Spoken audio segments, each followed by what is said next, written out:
जय श्री महाकाल। स्वागत है हमारे YouTube चैनल में। तो चैनल को सब्सक्राइब करिए फटाफट से। तो आज हम आप सभी के लिए लाए हैं शत्रु से बचने के लिए, शत्रु से निवारण के लिए। इस शत्रु निवारण प्रयोग से, एक प्रयोग से शत्रु तबाह और बर्बाद हो जाता है। वो विचलित हो जाता है कि हम क्या करें। तबाह और बर्बाद हो सकता है लेकिन मृत्यु नहीं हो सकता है, क्योंकि कोई भी किसी भी व्यक्ति का लक्ष्य एक ही होता है कि उसे तबाह और बर्बाद कर सकते हैं। लेकिन हमारा इतना सामर्थ्य हम नहीं जुटा सकते हैं कि किसी की मृत्यु हो। अगर हम किसी के प्राण नहीं बचा सकते हैं तो मतलब कि प्राण वापस नहीं ला सकते हैं, तो किसी के प्राण लेने की हक हमें नहीं है। तो हमारा ये उद्देश्य है कि केवल शत्रु को दंडित करना, शत्रु को केवल उन्हें बताना और शत्रु को परेशान करना केवल।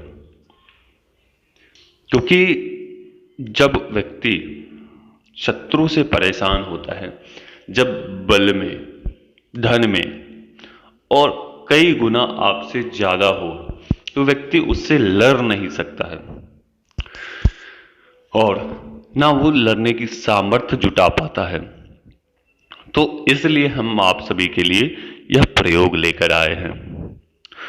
अगर व्यक्ति बल के मद में आकर और धन के मद में आकर कोई इस प्रकार के कृत्य करता है, अपने से निम्न कोटि के व्यक्ति को, अपने से निम्न व्यक्ति को, जो गरीब है, जो असहाय व्यक्ति है, उसे परेशान करता है, जो चाहता है कि वो हमसे वो जी हजूरी करवाए, मतलब कि वो हमारे पैर के नीचे रहे,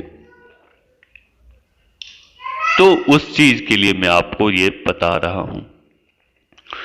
क्योंकि देखो, शत्रु अनेक प्रकार के होते हैं, प्रत्यक्ष और अप्रत्यक्ष अनेक प्रकार के होते हैं शत्रु।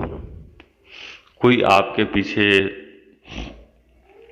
चक्रव्यूह रचता रहता है, नाना प्रकार के आपको परेशानियां आपको देते रहते हैं वो, और वो चाहते हैं कि किसी न किसी विधि से ये फंस जाए। क्योंकि आप उसके हाथ ऐसे लगोगे नहीं तो किसी न किसी कारण से वो आपको फंसाने के चक्कर में रहते हैं। क्योंकि शत्रु का एक ही लक्ष्य होता है कि सामने वाला व्यक्ति हमसे परेशान हो। और ये भी ध्यान रखना चाहिए कि परेशान नहीं होना है। दूसरी बात कि शत्रु कितना भी बलिष्ठ हो, इस क्रिया के बाद वह शत्रु बर्बादी के कगार पर पहुंच जाएगा, वो परेशान हो जाएगा। और कुछ ऐसे शत्रु भी होते हैं कि वो अनेकों प्रकार से समस्याओं से घिरे होते हैं, लेकिन वो उनका मनोबल टूटता नहीं है। तो इस परिस्थिति में क्या करें? तो इस परिस्थिति में उसे दंडित भी किया जा सकता है, किसी भाग को खंडित भी किया जा सकता है, उसके अंग को, लेकिन उसकी मृत्यु ना हो, इसका भी हमें ध्यान रखना होता है। क्योंकि हम या हमारे किसी शिष्य को ये नहीं सिखाते हैं किसी की मृत्यु हो, और दूसरा कि किसी के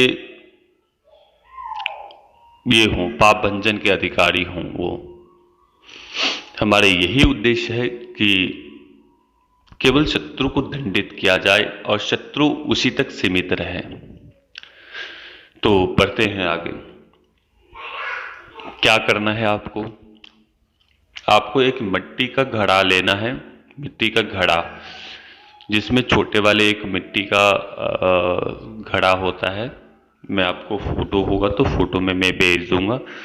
वो वैसा आपको घड़ा लेना है जिसमें आप पानी वगैरह पीते थे पहले के समय में, और वैसे आपको घड़ा लेना है। उसमें आपको एक पुतली का निर्माण करना है। पुतली का निर्माण करने के बाद उसमें आपको चाहिए होंगे 2 लड्डू, 5 मिठाई सफ़ेद वाली, और काले जो मिर्च होते हैं वो लेने हैं, लाल मिर्च लेने हैं सूखी हुई, 7 कीले लेनी हैं। सबसे पहले उस पुतले को प्रतिष्ठित किया है, प्राण प्रतिष्ठित किया जाता है उस व्यक्ति के नाम से, उस व्यक्ति के नाम से जागृत किया जाता है। और फिर जब यह क्रिया संपन्न हो जाती है, एक मंत्र होता है, यह क्रिया आपको घर से बाहर ही करनी होती है। अगर शत्रु को अधिक तड़पाना हो, शत्रु को अधिक पीड़ा देनी हो, तो उस हांडी को शमशान के जो चिताएं जलती है उसके ताप को उनको लगना चाहिए, उसे लगना चाहिए उस घड़े को। जब यह क्रिया संपन्न हो जाती है, जब वो यह क्रिया संपन्न होने के बाद से उसके ऊपर जो नीचे आपने कपड़ा लिया है, कपड़ा काले कलर का, उसे उसके मुख पर बांध देना चाहिए और काले धागे से उसे लपेट कर डाल देना चाहिए। मुख बंधन कर देना चाहिए, मुख उसका जो मुख होता है ना वो बंधन कर देना है, बांध देना है। उसके बाद आपको करना क्या है, अगर शत्रु को अधिक तड़पाना हो तो आपको शमशान की बगल में जो चिताएं जलती है उसके ताप उसको लगाने हैं। जब वो ताप शांत हो जाए तो उस घड़े को किसी अच्छे स्थान पर उसे गाड़ देना है, शमशान में ही गाड़ देना है। उसके ऊपर एक नींबू काट कर दे देनी है और एक मिठाई या एक लड्डू आपको दे देने हैं। चाहे मिठाई दे दीजिए, चाहे आप लड्डू दे दीजिए, और अगरबत्ती लगा देने हैं। बस इतना करना है। पुतले को जब आप क्रिया करेंगे तो उनके नाम से जागृत किया जाएगा, उस व्यक्ति के नाम से जागृत किया जाएगा। उसके ऊपर, उससे पहले एक भोजपत्र के ऊपर उस व्यक्ति का नाम, शत्रु का नाम लिखना है, और उसके हृदय स्थल, जो जहां उसका हृदय है, जहां उसका छाती है, वहां आपको उसमें डाल देने हैं। डालने के बाद फिर अपनी प्रक्रिया करनी है, उसे जागृत करने की प्रक्रिया। और ये जागृत करने की प्रक्रिया होने के बाद फिर अपने प्रक्रिया करते हुए उसे घड़े में डालकर और फिर अपना क्रिया संपन्न करनी है। यह क्रिया करने के बाद से कितना भी बलिष्ठ शत्रु हो, चाहे वो धन से लेकर, चाहे वो किसी भी प्रकार से आपको परेशान कर रहा है, वो उस दिन के बाद से वो आपका पीछा छोड़ देगा। कभी भी वो आपसे सर नीचे करके बात करेगा, वो आपकी ओर देखने की चेष्टा भी नहीं करेगा। तो यह शत्रु निवारण के लिए मैंने प्रयोग बताए। शत्रु को तबाह और बर्बाद कर सकता है यह क्रिया, तो सोच समझकर ही करें। यहां तक कि अगर उस हांडी को अग्नि में डालने से उसकी मृत्यु तक भी हो जाते हैं, तो ऐसी क्रिया है ये। इसमें अनेकों प्रकार की शक्तियां चलती है इस क्रिया के द्वारा। इस क्रिया में अनेकों प्रकार की शक्ति, जो प्रचंड शक्तियां हैं, जो माताओं की शक्तियां हैं, माताओं के दूतों की शक्तियां हैं, वो सभी शक्तियां इसमें चलती हैं।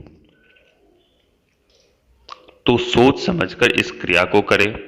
हमारा यही उद्देश्य है कि यह क्रिया जनहित के लिए बहुत अच्छा है, और व्यक्ति करेंगे तो उनको लाभ मिलेगा। लेकिन ध्यान रहे हमने पूर्ण क्रिया नहीं बताई है, और क्योंकि हम ये नहीं चाहेंगे कि कोई भी व्यक्ति आए और किसी के ऊपर कोई भी कुछ कर दे, तो हमारा ये उद्देश्य नहीं है। हमारा केवल यही उद्देश्य है कि शत्रु से केवल बचे। तो अभी तक के लिए जय श्री महाकाल, जय महाकाली, जय मां शमशान काली, जय भैरव।